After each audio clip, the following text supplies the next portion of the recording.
Сәлем достар, бүгінгі видеомыз асқабақ туралы болмақ. Асқабақты жалпы біз қазақ халқы көп ұната бермейміз. Осы жағдайды түзету мақсатында осы видеоны жасадым. Сіз асқабақты Хэллоуиннің символы ғана деп білетін шығарсыз. Бірақ бұл тағам құрамы адам ағзасына пайдалы көптеген дәрумендер, минералдар мен антиоксиданттарға бай.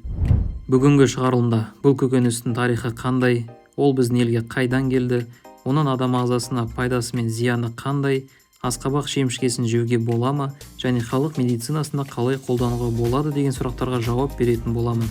Бонус ретінде асқабақтан тез әрі оңай жасалатын тамақтар рецептісімен және осы тағам туралы қызықты фактілермен бөлісемін. Маңызды ақпаратты өткізіп алмау үшін бейнені соңына дейін қараңыз. Көрсетілім қызықты болсын. Асқабақ жер бетіндегі ең көне көкөністердің бірі. Ғалымдар оның отаны Мексика деп санайды. Жергілікті тұрғындар біздің заманымызға дейін 5000 жыл бұрын өсіре бастаған. Қазіргі Перу мемлекетінде жүргізілген археологиялық жұмыстар нәтижесінде бұл территорияда өмір сүрген халықтар асқабақты жүгеріден бұрын өсіре бастағанына дәлелдер тапты. Американың үнділері асқабақты тамақ ретінде ғана емес, сонымен қатар қатты піскен жемістерінен ыдыс-аяқ, музыкалық аспаптар мен ойыншықтар жасады. Олар сондай-ақ құдайлар күнді асқабаққа жасырады деп сенген. Асқабақты Еуропаға 16 ғасырда Американы ашқан испандықтар әкелді. Басында еуропалықтар асқабақты дәмі үшін оны онша бағаламады. Бірақ кейін оның емдік қасиеттерін тауып, медицинада қолданған болатын. Мысалы, Англияда асқабақ диареяны, геморройды және суық тиген кезде емдеу үшін қолданылған. Қазақстанға асқабақ Ресей арқылы келді. Өзінің суыққа және әртүрлі ауруларға төзімділігі арқасында асқабақ өсіру кең етек алды. Бүгінгі таңда асқабақ әлемнің барлық елдерінде өсіріледі. Соңғы мәліметтерге сүйенсек, 2018 жылы асқабақтың әлемдік өнімі 27 миллион тоннадан асты. Асқабақ өсіруші елдердің алғашқы үштігін Қытай, Үндістан және Ресей иеленді. Асқабақтың пішіні, өлшемі, түсі, дәмі және сақталуы бойынша ерекшеленетін 50-ден астам сұрыптары бар. Олардың ішіндегі ең танымалдары кәдімгі асқабақ, алып асқабақ, қауын асқабақ және мускат асқабағы. Асқабақтың қысқаша тарихын білдіңіздер. Енді оның нақты адамға пайдасы туралы айтатын кез келді. Асқабақ бета-каротиннің бай қайнар көзі. Ол адам ағзасына түскеннен кейін А дәруменіне айналады. А дәрумені көздің денсаулығы үшін, әсіресе қараңғыда көру қабілетін жақсарту үшін қажет. Және кәрілікке байланысты болатын көз ауруларын даму қаупін азайтуға көмектеседі. Асқабақ иммундық жүйені қолдайды. Асқабақтың құрамындағы С және Е дәрумендері, сондай-ақ темір мен фолий қышқылы иммундық жүйені нығайтуға және тез қалпына келтіруге көмектеседі. Асқабақ салмақты басқаруға көмектеседі. Асқабақтың калориясы төмен және диеталық талшықтары жоғары. Бұл салмағы түсіргісі немесе салмағын бір қалыпты ұстағысы келетіндер үшін тамаша таңдау. Асқабақ ас қорытуды жақсартады. Асқабақтағы диеталық талшық іш қатудың алдын алуға және сау ішек микрофлорасын сақтау арқылы ас қорыту жолдарын ынталандыруға көмектеседі. Асқабақ созылмалы аурулардың қаупін азайтады.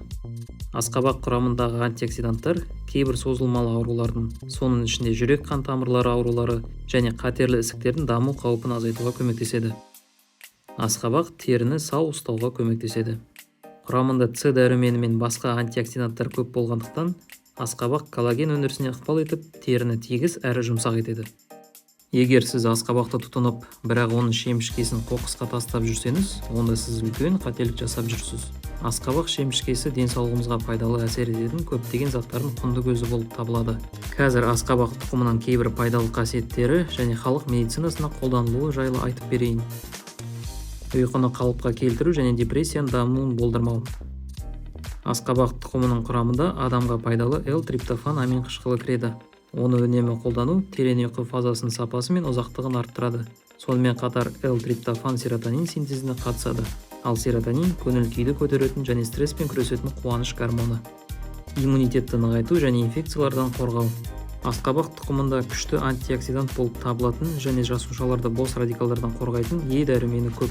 Сондай-ақ тұқымда Б тобындағы дәрумендер бар. Олар адам жүйке жүйесінің жұмысын жақсартады, метаболизмге қатысады және дененің әртүрлі бактериялар мен вирустарға төзімділігін арттырады. Жүрек пен қан тамырларының денсаулығын сақтау. Асқабақ дәндері қанықпаған май қышқылдарына бай. Олар қандағы холестерин деңгейін төмендетуге көмектеседі.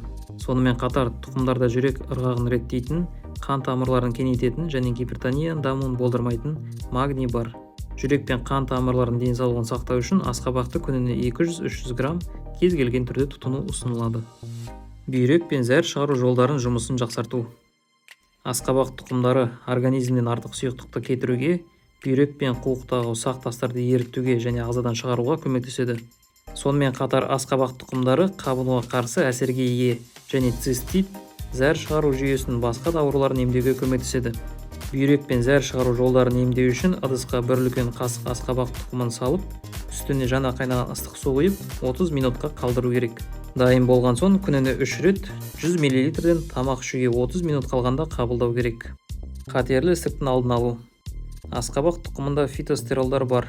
Фитостерол холестеринге ұқсас. Сол себепті жасуша мембранасындағы орын үшін холестеринмен бәсекелеседі және осылайша оның сіңуін тежейді. Бұл простата, сүт безі, тоғышек және басқа органдардың қатерлі ісігінің даму қаупін азайтуға көмектеседі. Тері және шаш аурулары кезінде асқабақ теріні ылғандырады, нәрлендіреді және ағартады. Әжімдерді тегістейді, безеулер мен қабынудың алдын алады. Сондай-ақ асқабақ шаш пен тырнақты нығайтады. Оның сынуы мен түсуіне жол бермейді. Тері мен шашты күту үшін асқабақ маскаларын қолданған жөн. Масканы асқабақтың жұмсағына немесе шырынына бал, қаймақ, жұмыртқа, зәйтүн майы және тағы басқа ингредиенттерді қосып жасауға болады. Бұндай маскаларды бетке немесе шашқа 15-20 минутқа жағып, содан кейін жылы сумен шаю керек. Негізі асқабақ пайдалы және қауіпсіз өнім болғанымен, кей жағдайларда оны тұтыну ұсынылмайды. Себебі денсаулығыңызға пайдасынан гөрі зияны тиіп кетуі мүмкін. Сол жағдайларға тоқталайық. Асқабаққа аллергия. Бұл тері бөртпелері, қышыну, ісіну, тыныс алу қиындықтары немесе асқазанның бұзылу түрінде көрінуі мүмкін. Бұндай жағдай сирек кездеседі, бірақ мүмкін құбылыс. Қант диабеті. Асқабақтың құрамында көмірсулар мен қанттар жеткілікті. Олар қандағы глюкозаны жоғарылатуы мүмкін. Сондықтан қант диабетімен ауыратындарға асқабақты аз мөлшерде және дәрігердің бақылауымен тұтыну керек. Асқазан ішек жолдарының аурулары. Асқабақ қышқылдығы төмен гастрит, асқазан мен ішектің ойық жарасы, колит кезінде асқазан мен ішектің шырышты қабығын тітіркендіруі мүмкін. Сондай-ақ асқабақ құрамында диеталық талшықтың жоғары болуына байланысты іштің кебуіне және диареяға ықпал етуі мүмкін. Бауыр мен өт қабының аурулары. Асқабақ өт шығаруды күшейтуі мүмкін. Бұл өт тастары немесе бауырдың созылмалы қабыну процестері болған кезде қауіпті болуы мүмкін. Жалған сары ауру. Бұл денеде бета-каротиннің артық болуына байланысты терінің сарғыш түске ие болатын жағдайы. Бұл денсаулыққа қауіпті емес, бірақ сырт көзге жағымсыз болуы мүмкін. Бұған жол бермеу үшін асқабақты өте көп мөлшерде жеуге болмайды. Қалған жағдайларда асқабақты тұтыну денсаулығыңыз үшін зиян емес. Бірақ сонда да кез келген тағам секілді асқабақты да миға қонымды мөлшерде тұтынған дұрыс. Келесі кезекте асқабақ және оның дәндерінен жасалатын қарапайым әрі дәмді рецептермен бөліскім келеді. Духовкада піскен асқабақ. Бұл асқабақты дайындаудың ең оңай және жылдам әдісі. Асқабақты кесек-кесек турап, тұз, бұрыш, сүйікті дәмдеуіштерді қосып, өсімдік майымен майлау жеткілікті. Содан кейін асқабақты арнайы табаққа салып, алдын ала 200 градус ыстықта қыздырылған пеште шамамен 20 минут пісіру керек. Асқабақ жұмсақ әрі хош иісті болады. Сіз асқабақты сарымсақ, бал, алма, жаңғақ, ет немесе картоп сияқты басқа тағамдармен толықтыра аласыз. Асқабақ шемішкесінде духовкада пісіруге болады. Ол үшін дәндерді суға шайып, сүлгімен құрғату керек. Дәміңізге қарай тұз бен бұрыш қосып, бір қабат қылып табаққа жайыңыз. Алдын ала 180 градус ыстықта қыздырылған пеште шамамен 15-20 минут арасында араластырып пісіріңіз. Дайын болған кезде асқабақ тұқымдары алтын түске боялып, тырлақ болу керек. Егер духовкаңыз болмаса, тура солай суға шайып, кептіріп, табаққа май қыздырып, сары болғанша дейін пісірсеңіз болады. Асқабақтан жасалған сорпа. Бұл нағыз суық мезгіл кезінде ішетін ас. Сорпаны дайындау үшін сізге 1 кг асқабақ, 1 пияз, 1 сәбіз, 1 литр тауық немесе көкөніс сорпасы, 200 мл клейгей, тұз, бұрыш, мускат жаңғағы және әртүрлі дәм беретін шөптер керек. Асқабақты, пиязды және сәбізді 4 бұрыш қылып турап, жұмсақ болғанша қызып тұрған майға қуырыңыз. Содан кейін көкөністерді кастрөлге салып, үстіне сорпа құйып, асқабақ толығымен жұмсарғанша пісіріңіз. Оттан алғаннан кейін дайын болған сорпаны тегіс болғанша блендермен ұсақтауға болады. Соңында клейгей, тұз, бұрыш, мускат жаңғағы мен дәмдеуіш шөптерді қосып, ыстық күйінде жесеңіз керемет болады. Асқабақ бұл дәмді және пайдалы ғана емес, сонымен қатар өте қызықты көкөніс. Асқабақ туралы сізді таңғалдыратын фактілер топтамасына жеттік. Міне солардың кейбіреулері. Негізі асқабақ көкөніс емес, жидек болып табылады. Ол асқабақ тұқымдасына жатады. Қауын, қарбыз, қияр және цукини оның жақын туыстары. Асқабақ әлемдегі ең үлкен жемістердің бірі. Тарихтағы ең үлкен асқабақтың салмағы 1190 кг болды. Ең кішкентай асқабақтың салмағы небәрі 40 грамм. Асқабақ тек өсімдік қана емес, сонымен қатар жануар атауы. Австралияда ашық қызғылт сары түсіне байланысты асқабақ бақалары деп аталатын бақа түрі бар. Асқабақ бұл жидек қана емес, сонымен қатар гүл. Асқабақ гүлдері де жеуге жарамды және тәтті дәмге ие.